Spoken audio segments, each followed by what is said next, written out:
जब रक्षक ही भक्षक बन जाए तो इंसान फरियाद किससे करे। हम बात नटवार थाना क्षेत्र की करेंगे कि बीते दिनों एक संगीता कुमारी के नाम से आईडी से फेसबुक पर, इंस्टाग्राम पर या अन्य सोशल मीडिया पर एक वीडियो वायरल हुआ था नटवार थाना क्षेत्र के से कि एक महिला ने अपने पति के मामले में आरोप लगाया था कि नटवार थाना के क्षेत्र की पुलिस ने बिना नोटिस के उनके पति को उठाया है, मारने की कोशिश किया है, जहर देने का मामला है, वगैरह वगैरह बातें चली थी और बातें ख़त्म भी हो गई। लेकिन फिर पता चला कि नटवार थाना क्षेत्र में, नटवार में जो धर्मकट्टा है, सरकारी धर्मकट्टा, उक्त व्यक्ति ने लिया हुआ है और उसी को विवाद को लेकर के वहाँ पर अन्य लोगों के द्वारा विवाद खड़ा किया जा रहा है। मामला जो भी हो, लेकिन इस देश में संविधान के तहत हर व्यक्ति को अपनी बात रखने का अधिकार है और उसी संविधान या सबको ये अनुमति देता है कि हमारी बातों को सुना जाए। परंतु थाना अध्यक्ष की क्या उसमें भूमिका है, डीएसपी की क्या भूमिका है, और जैसे ही अपनी बातों को लोग रख रहे हैं तो ऐसा लगता है कहीं ना कहीं इसमें लिपापोती भी हो जा रही है। तो जो व्यक्ति है, जो पीड़िता है, एसपी से भी मिले हैं और डीआईजी से भी कल मिल के आ रहे हैं। हम इसे बात करेंगे क्या पूरा मामला है और थाने पर इनको भरोसा क्यों नहीं है कि आखिर डीएसपी और से भी भरोसा नहीं है, डीआईजी और एसपी से मिल के आ रहे हैं। सबसे पहले अपना परिचय दीजिए, क्या मामला है, परिचय हुआ? मैं सत्य प्रकाश राय, तनवज घर है मेरा। मैं इंडिया न्यूज रोहतास का संवाददाता हूँ 2014 से, वर्तमान में भी हूँ। और हमारे पत्नी के नाम से माई अक्षी इंटरप्राइजेज प्रोप्राइटर संगीता कुमारी के नाम से SWC के द्वारा अंतर्गत अनुबंध प्राप्त धर्मकट्टा हम लोग लिए हैं। हमारी पत्नी संगीता कुमारी ने हमको उसको चलाने के लिए नियुक्त किया है। विवाद क्या हुआ वहाँ पे? विवाद यही है कि ये धर्मकट्टा 2 साल से बंद था। ये हमसे पहले एक जायसवाल जी थे, उन्हीं का था, पटना के थे।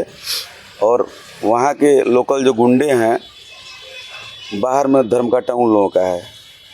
और अपने गुंडई के धौंस दिखाते हुए 2 साल से AGM ट्रांसपोर्टर और सबको धमकी देकर उन लोगों ने और जायसवाल जी के स्टाफ को मार पीट कर धर्मकट्टा को बंद करा दिया था। जो आप चला रहे हैं वही वाला के दूसरा? हाँ, वही वाला हम चला रहे हैं। सरकारी वाला हम जब लिए 7 तारीख को मेरा एग्रीमेंट हुआ था इसी महीने में जी। और 8 तारीख से मेरा चालू है। जब से चालू है 8 तारीख से ही हमको धमकी आने लगा कि तुम धर्मकट्टा बंद कर दो, नहीं तो वहीं जायसवाल वाला हाल करेंगे, तुमको गोली मार देंगे, तुम जिंदा नहीं रहेगा। इसके बाद में आप थाने में, स्थायी थाने में नहीं गए आवेदन करके? स्थानीय थाने में जैसे ही हमारा 8 तारीख को चालू हुआ तो हम और हमारी पत्नी दोनों आदमी एग्रीमेंट की कॉपी लेके गए, थाना प्रभारी को दिए कि यहाँ 2 साल से विवाद चल रहा था, ये हम लिए हैं। तो थाना प्रभारी का जो था व्यवहार अच्छा नहीं था। उन्होंने कहा कि ये सरकार आपको क्यों दे दिया, सरकार क्यों नहीं चलाता है, क्योंकि वो अंग्रेजी में लिखा हुआ था। महान प्रभारी को हमको लगा कि अंग्रेजी का नॉलेज नहीं है, तो बोले कि हम इसका जांच कराएंगे, मैंने जो एग्रीमेंट दे रहे हैं इसका जांच कराएंगे। हमने कहा कि जांच करने वाले कोई अथॉरिटी आप नहीं है, इस पर क्या लिखा है आप पढ़िए। इसमें साफ साफ लिखा है कि SWC का कहना है कि उस बाउंड्री के अंदर अगर कोई गाड़ी जाता है तो धर्मकट्टा में रही, धर्मकट्टा पे होगा, वजन होगा। बाहर निकलेगा अगर लोडिंग वाला तो वहीं धर्मकट्टा बाहर नहीं कराना है। ये मेरा अनुबंध है SWC से और यही मामला है। चूँकि तो इसमें आपकी आवेदन दर्ज हुआ था, प्राथमिक दर्ज हुई थी इसमें? हाँ, संज्ञान लिया गया आवेदन का? जैसे वो तो टाल मटोल कर दिए, बोले कि हम जांच करेंगे कि आपका सही है कि नहीं है। फिर रात से ही हमको धमकी आने लगा 8 तारीख को हमको और हमारी पत्नी को कि तुम कल से बंद कर दो, नहीं तो आएंगे सेंटर पे गोली मार देंगे। अगले दिन जब हम वहाँ बैठे हुए थे, 12-1 बज रहा था, तो फ़ोन आया कि देखो हम लोग आ रहे हैं धर्मकट्टा पे, तुम बंद करो नहीं तो सीधे गोली मार देंगे तुमको वहाँ पे। जो विपक्ष की पार्टियाँ थे? हाँ, जो विपक्ष पार्टियाँ थी। तो हमने थाना को सूचना दिया कि भाई 2 लोग लगातार धमकी दे रहे हैं और बोल रहे हैं कि आएंगे तुमको गोली मारेंगे। थाना प्रभारी बोले कि हम पेट्रोलिंग गाड़ी को बोल रहे हैं, जा रहा है। और वो दोनों लोग आ गए, सेंटर पे आए जहाँ हम बैठे थे अंदर, जहाँ CCTV फुटेज भी है, वहाँ दोनों आके हमको गाली गलौज करने लगे। गाली गलौज करने के बाद में फिर थाना को फ़ोन करते रहे, थाना नहीं आया। उसके बाद में एक अपराधी जब जैसे ही लगा कि उसको थाना आ जाएगा तो दौड़ के भाग गया। दूसरा अपराधी को हम पकड़ लिए। पकड़ने के बाद में पकड़े रहे, फिर लास्ट में मारपीट के वो भी हमको भाग गया। बाइक उसका वहीं पे छूट गया, पैशन प्रो बाइक था। थाना उसके बाद आया। आने के बाद में थाना कह रहा है कि आपका प्राइवेट धर्म काटा है, मेरा यही काम नहीं है, मेरा और काम है। हमने बोला कि आप लेट से आए, तो बोला कि मेरा यही काम नहीं है, मेरा और काम। उसका वीडियो भी हम बनाए हैं कि थाना क्या कह रहा है आके, और बाइक को ले गया थाने में। बोला कि ठीक है FIR दीजिए। हमने FIR दिया, लेकिन आज तक FIR का जांच चल रहा है। लिखित दिए हैं? हाँ, लिखित दिए हैं। हमको रिसीविंग नहीं दिए थाना प्रभारी, बोले कि जांच होगा। जो लोग थे उनको पहचानते हैं? हाँ, दोनों लोग आवेदन नामजद किए हैं? हाँ, आवेदन में नामजद किए हैं दोनों लोग। बाद भी प्राथमिक दर्ज हाँ, हुई है। उसके जब दोनों लोग भाग गए, बाइक आया, उसके बाद उसके मतलब फादर पिताजी भी आए और आकर हमको पूरा धमकी दे रहे थे कि तुमको बाइक का भी कहा है? बाइक थाने से पैसा लेके थाना प्रभारी छोड़ दिए उसी दिन। बाइक छोड़ दिए? हाँ। और आपकी प्राथमिकी भी दर्ज नहीं हुई? प्राथमिकी भी दर्ज नहीं हुई। उसके बाद में हम पे एक झूठा मुकदमा फिर मैंने बाजार समिति में, हम पे नहीं, अज्ञात के खिलाफ में AGM कोई चंदन कुमार हैं, उनके द्वारा किया गया कि बाजार समिति में ताला मारा गया अज्ञात में। उसमें हमको 11 बजे रात में आके नटवार थाना 5 थाना का पुलिस लेकर हमारे घर से हमको बेइज्जत करते हुए वहाँ से उठा लिया गया। अज्ञात में आपको नामजद कर दिया? हाँ, अज्ञात में नामजद कर दिया। तो उस जगह पे थे क्या आप ताला वगैरह? नहीं, हम कहीं नहीं थे, वो तो जांच का विषय है। उस समय कहाँ थे जिस दिन की घटना हुई? हम अपने घर में थे, CCTV फुटेज है कि मैंने हम कहाँ थे, वो टावर लोकेशन मामले में है। आप जेल गए थे क्या? हाँ, उसी मामले में उठा के हमको मारते पीटते हुए इनकाउंटर करने के लिए ये लोग ले जा रहे थे। हमें उस समय आलोक सिंह का नाम विधायक का ले रहे थे कि आलोक सिंह कहा है कि इसको इनकाउंटर कर दो, हम सुने। और उसमें अजीत राय, अमित राय जो स्थानीय गुंडा है वहाँ का, इन लोगों का नाम ले रहे थे कि एक सिपाही था उस बात कर रहा था। और लगातार मारते हुए कोल्हा जंगल के पास हमको उतारा लोग इनकाउंटर करने के लिए। DSP आया, हमको बहुत मारा। हमने DSP का भी पता चला क्या? बोला कि तुम दौड़ के भागो यहाँ से, तुम भागो यहाँ से, भागो। हमको लगा कि हम भागेंगे तो हमको पीठ में गोली मारेगा। हम बोले कि नहीं, आप लोगों को मरना है, सामने से गोली मारिए। ये तो इतना बड़ा अपराध तो नहीं था गोली मारने वाली? हाँ, नहीं, उन लोगों का था ना कि किसी तरह से इसको इनकाउंटर कर देना था। हम बोले कि मारना है तो सामने सीने पे मारिए, भारत माता की जय बोलेंगे, ठीक है ना। हम भी वही हैं, हम भी मैंने क्रांतिकारी के खानदान है, पूर्व विधायक लक्ष्मण राय का हम दत्तक पुत्र हैं, हम भी पत्रकार हैं, मारिए, भागेंगे नहीं। क्या घटना है ये कोल्हा जंगल है, आपको विक्रम नटवार के बीच की वहाँ की मामला है। वहाँ पर लोकेशन आपका दिखाएगा? हाँ, लोकेशन समय का डंप हाँ, किया? हाँ, वहाँ रुके तो दिखाएगा? वहाँ रुकेंगे, रास्ते भर मारते पीटते वहाँ उतार के। उसके बाद हमारी पता चला जब क्यों हमको ये लोग बख्शे कि हमारी पत्नी उसी समय लाइव आ गई। अच्छा, जो आपकी पत्नी के बयान एक चल रहा था कि मारपीट है, जहर भी देने का प्रयास किया। हाँ, वो थाने में जहर देने के प्रयास, क्या मामला था? मामला ये था कि हमको जब काराकाट थाने ये लोग ले गए। काराकाट क्यों लाए थाना? तो ये वहीं जानेंगे, काराकाट थाना नटवार थाना पड़ता है ना आपका? जी, लेकिन काराकाट में ले गए। काराकाट में ले जाके ना हमको खाने को दिया गया, ना कुछ पीने को, बहुत मार भी मारा था लोग। वहाँ नटवार थाना का जो कितने तारीख की बात है? 8 तारीख को रात को ही जी नहीं, ये घटना है आपको 14 तारीख की रात की। और 15 को ये लोग हमको 2 बजे वहाँ जहर दिए। जहर का मतलब पानी एक रख दिए, हमको खाने पीने को कुछ नहीं दिया गया। जैसे 3 बजे जहर कैसे कह सकते हैं आप? जहर इसलिए कह सकते हैं कि जब 3 बजे हमको नींद खुला हाजत में, तो हम उठा के पानी जब 2 घूंट पिए तो हमको लगा कि इसमें जहर है। हमको वोमिटिंग होने लगा, हम छटपटाने लगे। तुरंत थाना प्रभारी आए काराकाट और हमको अविलंब वहाँ से PSC में गुड़ारी ले गए। वहाँ इलाज हुआ, लेकिन वहाँ इलाज से हम संतुष्ट नहीं हुए तो हमको अनुमंडल में ले जाया गया।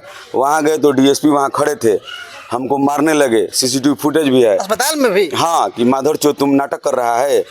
5 तबड़क मारे, माँ का गाली दिए, फिर और पुलिस वाला भी मारा, मेरा शर्ट उट सब फाड़ दिया। अस्पताल में ही? अस्पताल में। ये आरोप लगा रहे तो कैमरा चलेगा, ये आपको साबित करना पड़ेगा। हाँ, अस्पताल में मारा, CCTV फुटेज है। अस्पताल मारा गया था? CCTV फुटेज निकलवा लिया जाए। CCTV कैमरा के सामने हमको मारा गया, यानी उतरे हैं और वहाँ पे खड़े थे। तो जेल में कितने दिन रहे?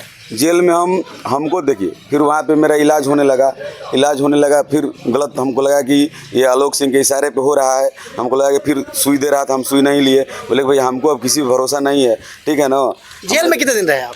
जेल में 1 दिन रहे। जेल हो गया आपको? हाँ, जेल में हमको ये लोग 2 बजे ले गए। अगले दिन हम मतलब 4 बजे बाहर निकल गए। बेल फाइल किया? बेल हो गया।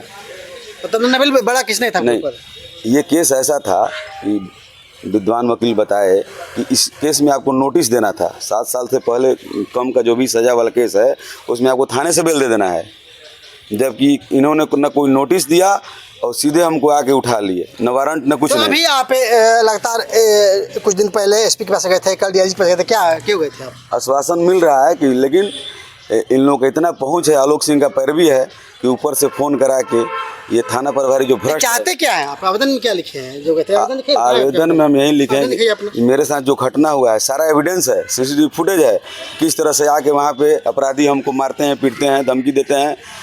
अब एक दिन का और मामला है, 4 दिन पहले की बात है, वहीं दोनों अपराधी बाइक लेके आगे पीछे कर रहे थे। डीएसपी को हम कॉल, नटवर थाना पर भी फ़ोन नहीं उठाए थे, डीएसपी को हमने कॉल किया और रिकॉर्डिंग भी है।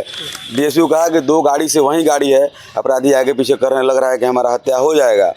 डीएसपी बोले कि ठीक है हम थाना को बोलते हैं, थाना फ़ोन नहीं उठाए। फिर हमने 112 को कॉल किया, ये 4 दिन पहले घटना है, 11 बजे दिन की, 10:30 बजे की, नटवार बाज़ार की। फिर वो लोग आके हमको मारने लगे, पूरा लोग जुट गया, मूवमेंट बन गया। एक जमदार थे वहाँ आ गए, कोई यादव जी करके हैं, उसका भी वीडियो हम बनाए कैसे हमको लोग मार रहे हैं। उसके बाद उन दोनों को उठा के थाना ले गया, उस बाइक को भी ले गया जो बाइक पैसा लेके छोड़े थे, और फिर ले जाके पुनः उन अपराधियों को, जांच चल रहा है, पैसा लेके फिर दरोगा छोड़ दिए 4 बजे दिन में, मैंने उसी समय। यानी कि आपकी बातों को ध्यान नहीं दिया जा रहा, ध्यान नहीं दिया जा रहा है। सुनने में एक और मामला आपके पास कैसा हो गया? हाँ, उसी में हम पर फिर झूठा मुकदमा हुआ। मैंने किस मामले में? जो 2 अपराधी पकड़े गए, जो मारपीट वाले में, जो जिनको ले गया ये लोग, FIR भी कर दिए और उन लोगों को छोड़ भी दिए, मतलब। और जब आप एक साथ लोग झगड़ा कर रहे हैं, हमको मारे। वाला आवेदन का क्या हुआ? मेरे वाला तो अभी पता नहीं जांच हुआ क्या हुआ। थाना प्रभारी मेरा फ़ोन नहीं उठाते हैं, डीएसपी मेरा फ़ोन नहीं उठाते हैं, बिजी में लोग डाले हुए हैं। एक कॉपी रोहतास पुलिस अधीक्षक के नाम से है, जिन्होंने 23/7 को आप रोहतास पुलिस आप मिले हैं कभी? जी मिले हैं, मिल के बोले हाँ मिले हैं। 23/7 को दिखा रहा है। जिस दिन दोनों अपराधी पकड़े गए थे, दोनों मोबाइल मेरा ये लोग ले गए थे। एसपी के कहने पर ये लोग जो है अगले दिन मेरा पहले 9 बजे, उसके बाद फिर थोड़ा जूम करिएगा, थोड़ा आवेदन पर जूम करिएगा पत्रकार महोदय, थोड़ा इधर आवेदन पर जूम करिए, इधर आवेदन दिखाइए, आवेदन थोड़ा दिखाया जाए। सत्य प्रकाश राय आपका नाम है आपका ना? जी। एक आवेदन आपका पुलिस निरीक्षक के नाम से, डीआईजी के नाम से है। तो देख सकते हैं कि आप रोहतास एसपी और डीआईजी साहब को भी अपने चिट्ठी लिखा है और आवेदन दिया है। 30/7 को एक रिसीविंग है और 23/7 को है, जांच चल रही है। तो जब हम जेल में गए तो जेल में वही डॉक्टर था जो अनुमंडल में थे, वहाँ भी हमारा जांच नहीं कराए और वहाँ भी रात में जहर देके मारने की आलोक सिंह, अजीत राय, अमित राय के द्वारा, जेलर और डॉक्टर के द्वारा रात में जहर देने का प्रयास किया गया। ये आरोप प्रत्यारोप तो लंबा चलेगा और चल भी रहा है। आप चाहते क्या है इस मामले में? हम चाहते हैं कि इसमें निष्पक्ष जाँच हो अन्य अधिकारियों के द्वारा, चूँकि ये लोग तो यही करेंगे चूँकि भ्रष्ट हैं, डीएसपी भी भ्रष्ट हैं, इनका कोई नैतिक, इन पे भरोसा नहीं है। हाँ, न थाना प्रभारी पे भरोसा है, न आईओ पे भरोसा है। वहीं आईओ जो पिछली बार फर्जी मुकदमा हमको 2022 में हुआ था, जो लेबर की लड़ाई में, उसमें एक हर्जन का मुकदमा कराया इन लोगों ने, फिर काउंटर केस हुआ, उसमें मेरा स्विफ्ट गाड़ी आज 4 साल से, जिसमें हमको गोली लोग मारे थे, उस गाड़ी को 4 साल से लोग नहीं छोड़ रहे हैं। पता नहीं कौन सा सिविल जांच हुआ है जो हमने केस किया है कि हमारे गाड़ी में गोली मारा गया, ऐसा कुछ। अब बताइए ये क्या है? ये परेशान किया जा रहा है। तो सत्य प्रकाश राय हैं और तेंदुआ थाना नटवार के निवासी हैं और काफ़ी परेशान है। निचले जो अधिकारी हैं, एसओची महोदय नटवार, विक्रमगंज, एसडीपीओ, मंडल पुलिस पदाधिकारी जो है, उन पर भी इनको भरोसा नहीं है। लास्ट में एसपी और डीआईजी से आवेदन करके जांच की मांग की। लेकिन सबसे बड़ा सवाल ये है कि आखिर इनको कानून पर भरोसा क्यों नहीं है? जब इन्होंने एक आवेदन दिया था नटवार थाने में जांच को लेकर के, तो इनकी प्राथमिकी दर्ज नहीं हुई और अभी तक जांच हो रही है। जो कि अगले वाला जब इनके साथ मारपीट हुई है, इन्होंने किया उसने किया, तो उनकी प्राथमिकी जांच दर्ज हो चुकी है। कहीं ना कहीं इसमें पुलिस की भूमिका भी संदिग्ध है। और मैं माननीय रोहतास पुलिस महोदय से निवेदन करता हूं कि इस पूरे मामले का अपने स्तर से जांच करे। तो नटवार थाने की पुलिस ने कहीं ना कहीं इस मामले में शक के दायरे में है और ये तो जांच के बाद ही पता चलेगा। मैं मांग करता हूं डीआईजी साहब से, एसपी महोदय साहब से कि इस मामले में पूरी तरह से जांच करें, ताकि आवेदक जो हैं सत्यप्रकाश राय या जो पीड़ित है, इनको न्याय मिले।